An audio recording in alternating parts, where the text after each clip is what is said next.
पियाज रानी दे दना पियाज पहर दोनों पियाज रानी दे दना पियाज पहर काहे कहरे लुमाना बानी तोहरे दीवाना काहे कहरे लुमाना बानी तोहरे दीवाना सक करो न ऐसे तू हमरा मिजाज पर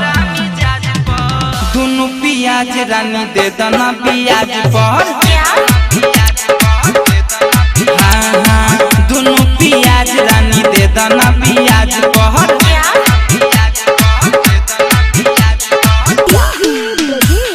दे दना पियाज पर दोनों पियाज रानी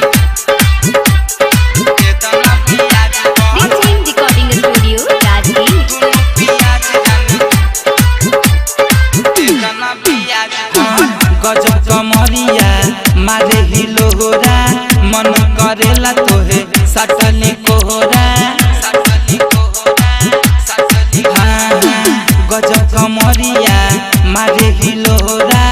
मन करेला तोहे सटली कोहरा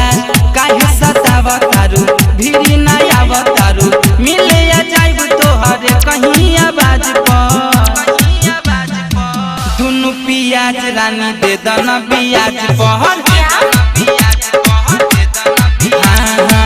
दोनों पियाज रानी दे दना पियाज पहर दे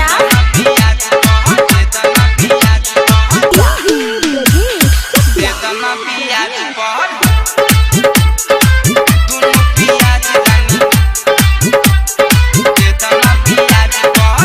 रिकॉर्डिंग स्टूडियो राजगीर कसल बदनिया चढ़ल जवानी देखे के मुहावा में आवता पहानी कसल बदनिया चढ़ल जवानी देखे के मुहावा में आवता पहानी कन खिचलावतारू जी छछनावतारू बरुण के मजा गोरी लेबे दयाज